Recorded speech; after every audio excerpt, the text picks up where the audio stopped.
Broadcasting from the business capital of the world, this is the Podcast Business News Network.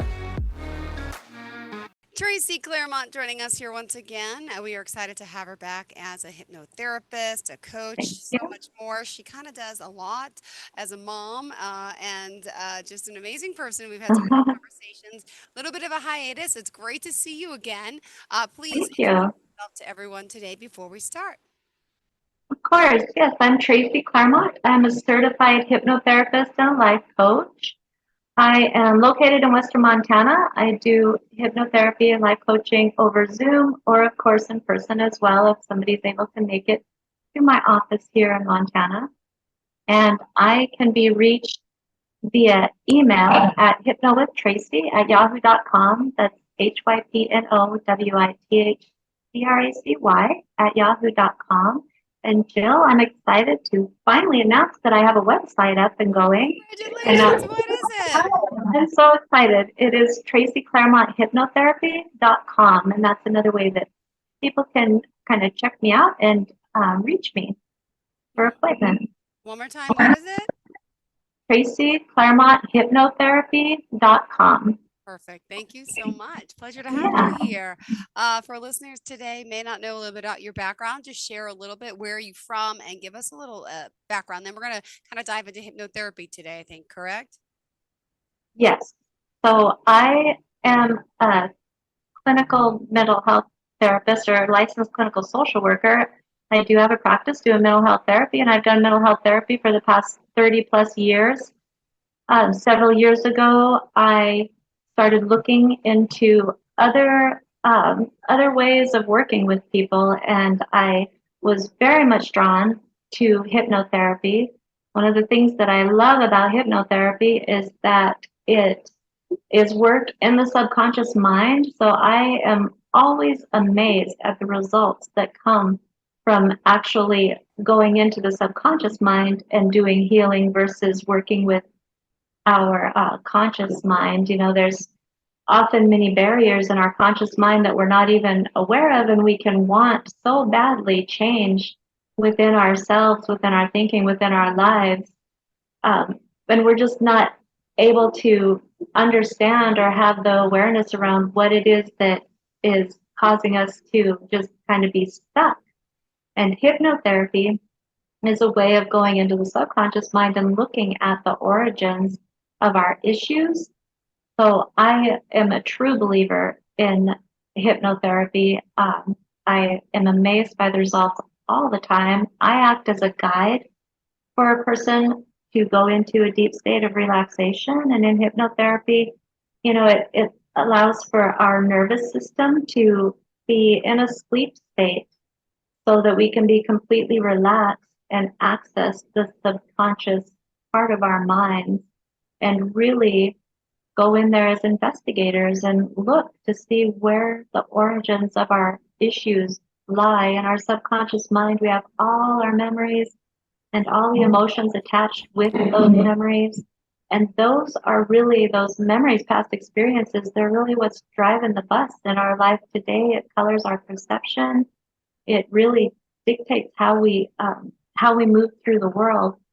When we make those connections between our past experiences and our issues today, and then we do, you know, when we have that understanding, it's so powerful because then we can work on the healing and we can put uh, suggestions into our minds that serve us better, the opposite of what we're what the issue is.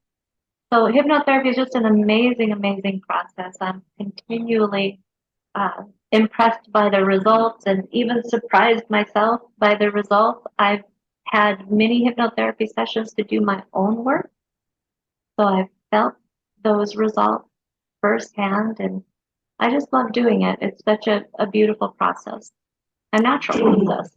And nothing to be scared of, right? Some people may be like, well, they're nervous. What could happen to me while I'm not thinking? Can you control me? Can you, right? You get that sometimes, I'm sure. Oh, for sure, yes. And that's why when I had my website developed, I included frequently asked questions, and it really addresses the primary concerns that people come to hypnotherapy with. but it's very often, I've had very anxious people come to me, very nervous about even being with me over Zoom in my presence about what was going to take place, what was going to happen. And I always tell them it's a completely natural process. Their only job in the whole process is to be willing to listen to my guidance and allow themselves to relax. That's really their only job. And the process just takes care of itself. It just happens, it just flows. Sometimes people, in this process, we go back to memories, and sometimes people are really nervous, like, nothing's going to come up, I'm not going to see anything. And I always just say, well, if that happens, that's fine. Then we just take a little more time to relax and to go into a deeper state of hypnosis. And it comes, it'll come. And it always does come. And then other people are worried about what might come, right? Like they don't want to re-experience horribly traumatic experiences in their lifetime. And I always remind them that, with calm confidence, that anything that comes up, we will be looking at as an observer. If there's overwhelming emotion, then we'll step back and I'll remind you that you're observing. It's not happening again. We are looking for answers, we're investigating, we're looking to make connections. So I handle people with care as well, because I do understand that this can seem like a scary process, and nobody wants to be out of control of their mind, right? There's never a time where I am in control of somebody's mind. My clients are always in full control of their minds, and they remember the experience. They are interacting with me during the experience, and there's nothing I could ask somebody to do that they don't want to do, because I, in fact, do not have control over anybody's mind. Yeah, and I'm an ethical practitioner, and there's many hypnotists out there who are ethical who would never do that anyway. I think people kind of think about stage hypnosis when they get anxious about being out of control of their mind. And stage hypnosis is for entertainment purposes, and what I do is for healing purposes. Very different, very different. But I will say, even those people in stage hypnosis who go up on that stage and become hypnotized and do all sorts of crazy things, I will say that they are willing to do that. That hypnotist is not in control of their brain. He's asking them to do things that they are in fact willing to do. Mm-hmm. So even those people won't do something that they're not willing to do. Yeah, exactly. Yeah. Well, let's talk more about the benefits. What are some type of things that could be helped with hypnotherapy? Hypnotherapy, in my opinion, can help with virtually any kind of issue that somebody wants to work on. I spend about an hour session of time with people and a consultation prior to doing hypnotherapy, because sometimes people they have a sense that they really want something to be different in their life, but they have trouble like pinpointing what exactly the issue is. So that consultation period is time to work with people on what they really want most to feel different in their life. I've had a few people recently who it took quite a bit of sorting out to figure out what the real issue is, and they came to the conclusion, a couple different clients recently came to the conclusion that they really wanted to experience joy in their life, and they weren't. Even though from outward appearances, they so-called should be experiencing joy, like their life was going fairly well, they still had something inside of them that was a barrier to that, and they weren't able to just relax, live in the moment, experience joyful things. So that was something that kind of had to be teased out. Joy is so important to our human lives, experiencing real joy. There's a lot of people who have a real difficult time relaxing and living in the moment, as opposed to living in the past or living in the present or the future, right? And really focusing on those joyful experiences that they have with their loved ones now. So I've been helping a lot with that, and since since we're in this time of post-pandemic, um, we in the mental health field have seen such a great increase in anxiety, people with anxiety. And I've been thinking about this. I heard a statistic the other day. I was listening to a news program, and they were saying that people during the pandemic coped with alcohol so much that today there's a 350% increase in the demand for liver transplants post-pandemic. I mean, that's a lot of alcohol consumption. Well, why are people consuming that much alcohol during the pandemic? To regulate themselves, to cope, right? With all of this depression, anxiety, all this feeling that came up with the pandemic. So I was thinking about during the pandemic, what kind of feelings we felt. So in those lockdown days, in those days where we went months without being able to go out of our homes and engage in our typical human ways. And I was thinking about, fear, absolutely, isolation, loneliness, disconnected, a sense of like endless suffering, almost like, when is this going to end, right? We didn't know. And it felt like we were trapped and it was just going to go on forever. And those are really feelings related to helplessness. And then I was looking at one of my books. I'm sure you've heard of it, The Body Keeps the Score by Bessel van der Kolk. He's a psychiatrist. Have you ever heard of that book? Yes, I have. I never read it though, but I've heard of it. Well, it's an amazing. Have you mentioned it before? I feel like we've talked about it. No? I don't know. I have talked a lot about how our bodies, when we hold an emotion, it makes our bodies sick. And that's basically, Dr. van der Kolk is an expert on trauma, and his book takes you through his process of understanding trauma through his years of practice. But I pulled some statistics just quickly from that book. And in his book, he says that 1 in 5 Americans have been sexually molested. 1 in 4 Americans grew up with alcoholics. 1 in 3 couples have engaged in physical violence. 1 in 3 couples have engaged in physical violence. Like, what does that say to the experience of our children and the couples engaged in the violence? So trauma, trauma, trauma. And that's just a brief picture of our world. And then here comes the pandemic. A heavy layer on top of all of that trauma. And it stands to reason that today we would have such an increase in depression and such an increase in anxiety because the pandemic invoked those feelings that triggered those feelings that so many people had from trauma experiences before. When you think of being a child and being abused, how much more helpless and alone can you feel in an experience like that?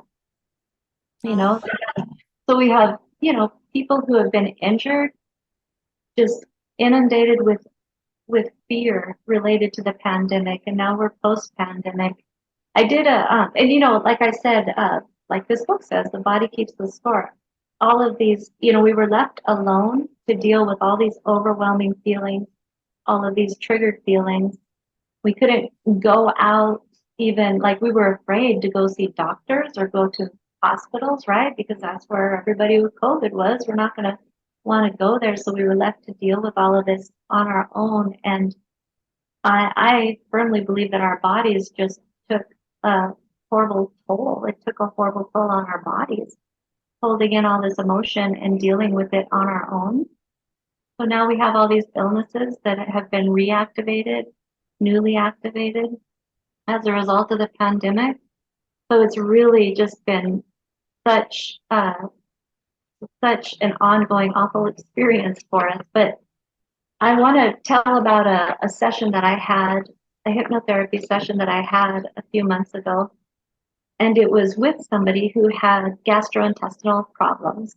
And she came to me saying that she had so much pain in her belly. She had bloating, just severe reactions to eating different foods. She was completely miserable.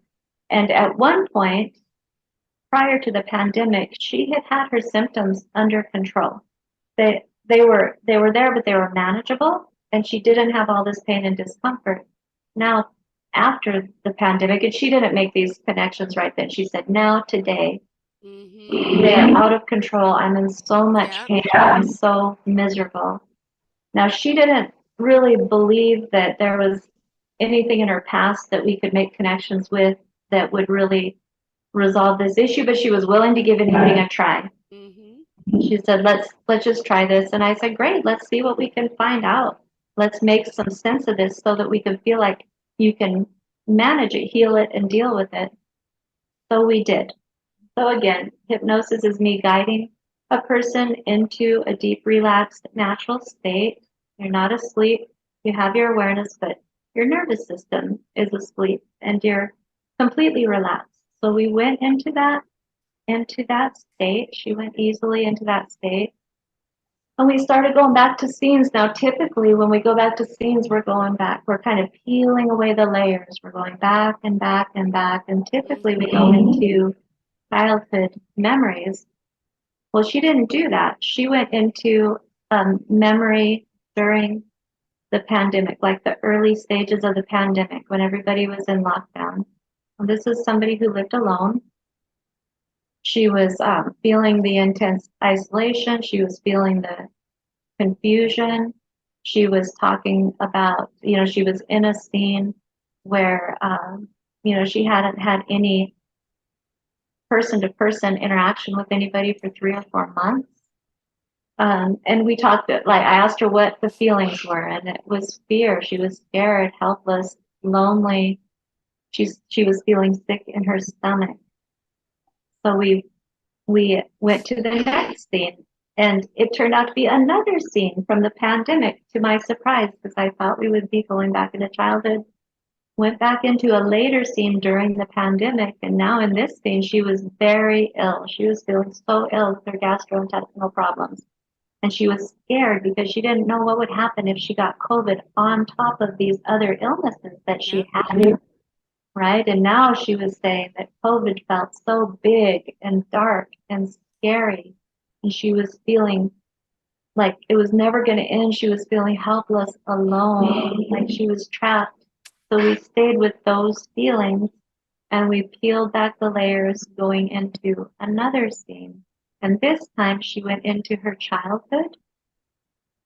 And in this scene, she was looking like down into a house that didn't have a roof. So she was observing, which was good. So she wasn't reliving. She was observing, and she saw herself in this house with people who were abusing her. And it was kind of like a little mouse trap, like a mouse maze, I mean. And she was seeing herself in a corner, and she had these feelings, scared, never ending, trapped, alone, pain, unsafe. Her whole body was hurting. So then when we saw that those were the same feelings that came as a result of the pandemic, then she started making connections between those past experiences and her issue today with the gastrointestinal issues. And she discovered that her body believed that she was in that same danger that she had been in her childhood. Like her body couldn't tell that they weren't in imminent danger. So her body was in survival mode. And when you're in survival mode, everything constricts, right? Everything, your blood vessels, your cells, all of those things constrict because it's trying to help you survive. And when those things constrict, then things go wrong if it's extended for long periods of time in your body.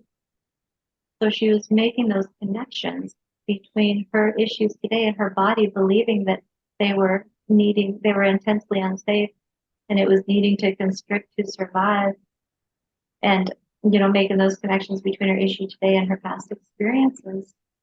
So it was very interesting to see how the pandemic had triggered all of those unsafe feelings and actually caused the physical reaction in her body. So for her healing, she did a dialogue with her internal organs, with her gastrointestinal tract, And she talked to her internal organs and said, "We are safe. It's not happening again. You don't have to do that. I appreciate that you've done that to keep me alive, but you can relax now. You don't have to do that." And we did a little command cell therapy where she commanded her body to go back to its original blueprint, to function in its peak capacity, and that I did suggestions as well along those lines, and then also the suggestions about her being safe, being in a relaxed, calm body, her digestive system working according to its original blueprint, and I left her with a recording that she listened to for 21 days, and that is an example of how she was able to get her digestive system back on track and working in a relaxed, meaningful, healthy manner and relieved so much pain. But I just love that example of hypnotherapy because it is so descriptive and so telling of the post-pandemic effect on our mind and body. They're just so real and so big. And there's, of course, many ways to seek treatment for things. I love hypnotherapy because it goes to the root of the issue, and the body keeps the score. You'll see that he also goes to, in his learning and his experiments and his vast knowledge of the way the mind works, he also goes to a place where organizing those experiences and doing healing in the subconscious mind is the most effective means of treating mental health issues long term. And it's quite, like I said, I'm always amazed, and it's so much fun to do hypnotherapy because I never know what's going to come up, and oftentimes my clients don't know either, but they have the willingness and they have the strength to really come and look at things, and they trust the process, and I really appreciate that. Really appreciate that. Oh, I love it. Well, we still got 3 minutes left. I don't want to cut you short. Someone does want to work with you, reach out. Could you explain the process of that? And obviously, you do offer an initial consultation, which I think is important for people. I think it's a nice thing to do. Not everybody does. Oh, yeah, absolutely. Well, the initial consultation is so very important because it's my opportunity first to meet you and also to relieve some of those kind of fears that you might have around hypnotherapy. A lot of people don't know a lot about the process of hypnotherapy. It's my opportunity to put your mind at ease and describe the process and how it all works. And then also, like I said, to tease out what really the issue is and what you really want to work on. And, it may be more than one issue. What's the most pressing for the moment? So that's the consultation opportunity. And then after that, I schedule the hypnotherapy with the client, and that is typically a 2-hour session. Again, it can be in person, it can be over Zoom, whichever a person is able to do. And if you're interested in doing that, I can be reached over my email, which is hypnowithtracy@yahoo.com, hypnowithtracy@yahoo.com. And then also I have my website, and that is Tracy Clairmont Hypnotherapy.com, where I can also be reached. Yay, congrats on the website. Thank you, I'm so excited. Thank you so much. Awesome. Good to talk to you today. Pleasure to have you back. And Pleasure to be here. wow, looking forward to the next time we speak. Do we have anything on the sheet? Are we coming up soon, or I felt like I lost you for a little while. I don't know if you were done with your shows. I'm like, or maybe she's away, or I have two more shows to do with Awesome. you, and I believe they're scheduled next Monday at noon and the following Monday at noon. So I will be seeing you then. Yes. All right, good. Thank you so so much, excited. Tracy. Looking forward to it. Thanks again. Have a great day. And to all of our listeners, the same. We'll be right back with more.